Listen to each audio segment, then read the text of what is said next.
Do you remember the day that you decided what gender you would be? Was it a Saturday? Was it in June? Anyone? Well, me either. The only difference between you and I, perhaps, unless you're transgender, is that my gender identity did not align with my biological sex at birth.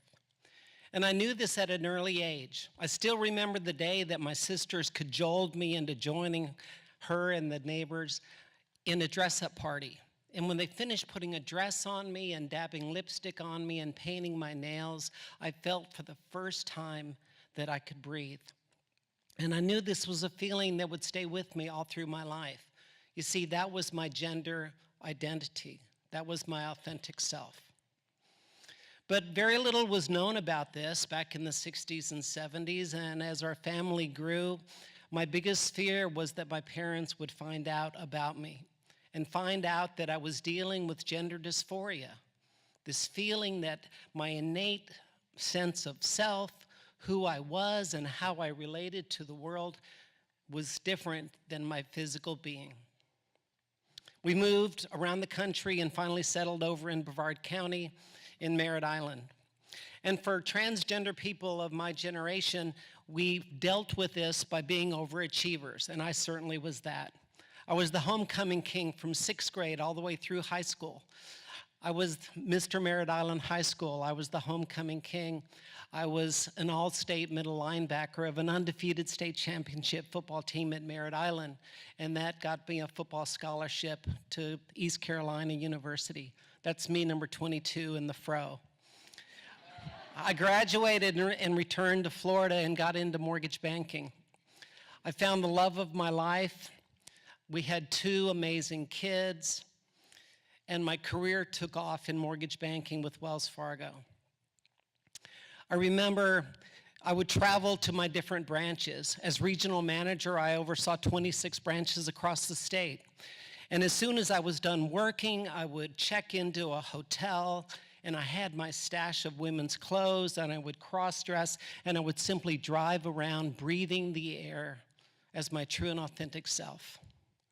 And then that fateful day came when I was in Orlando, and the phone rang, and my wife of 25 years called, sobbing, saying, "How could you do this to me? How could you do this to us? How could you be having an affair?" You see, she found my stash of women's clothes and thought I was having an affair. So I sped home, and I told her the truth, and I was actually thankful that maybe I could tell her the truth. But I remember her steely blue eyes turned gray as she backed out of the room, saying, "You will keep this away from me. You will keep this away from our kids. This could ruin us." So when I turned 50, knowing that my marriage was over, I decided to transition from male to female. And that's me, Grizzly Adams, turning into Gina, Duncan.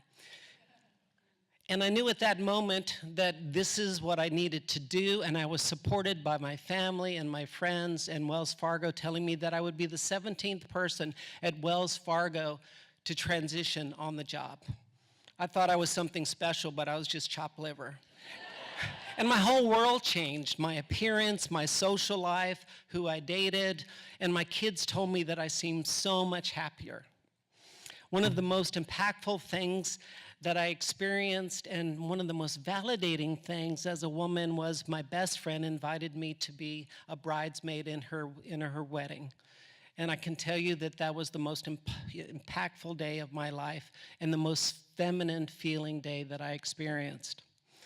And I discovered this entirely new community in downtown Orlando, the LGBTQ community, that embraced me with open arms.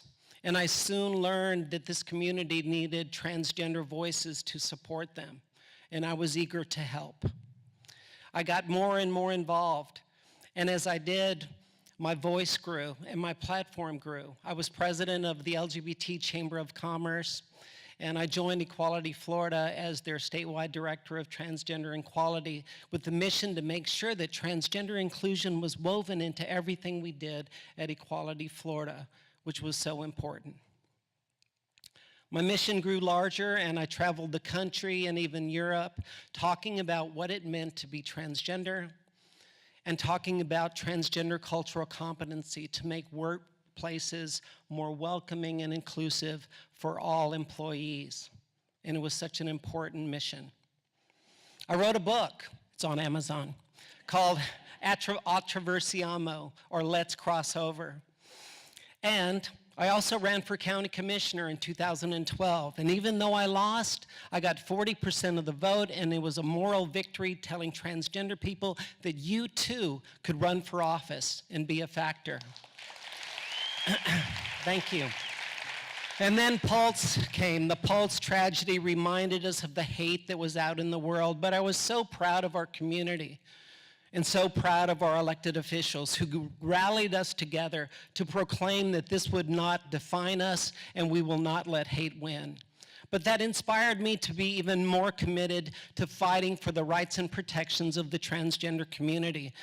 With the adage of visibility leads to awareness, awareness will lead to education, and with education will come equality.